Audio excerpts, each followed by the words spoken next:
किसी शहर में बहुत खूबसूरत दो बगीचे थे। एक बगीचा गुलाब और एक सूर्यमुखी। गुलाब का बगीचा बहुत खूबसूरत था, लेकिन उसी जगह सूर्यमुखी का बगीचा बहुत बदसूरत। एक दिन गुलाब ने सूर्यमुखी से कहा, अरे तुम्हारा मालिक तो तुम्हारी ज़रा भी देखभाल नहीं करता, हमारा मालिक हमारी बहुत अच्छी देखभाल करता है। सूर्यमुखी ने कहा, अरे नहीं नहीं, हमारा मालिक हमारी देखभाल करता है, पर वो हमारी ज़िंदगी में खुद जीने देता है।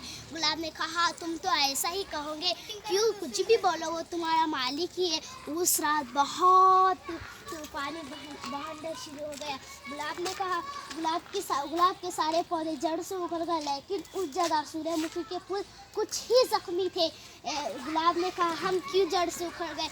हमारा मालिक तो हमारी इतनी अच्छी देखभाल करता, लेकिन हम क्यों जड़ से उखड़े? सूर्यमुखी ने कहा, हमारा मालिक हमारी देखभाल नहीं करता था, लेकिन हम हमारी ज़िंदगी हम डट के रहे, हमें हमारी जड़ ज़्यादा डाल दी, और फिर इसलिए तुम आलसी गुलाब, तुम तुम्हारे मालिक की दिन दया पे चढ़ रहे थे, इसलिए हम नहीं जड़ से उखड़े, इसलिए अपनी खुद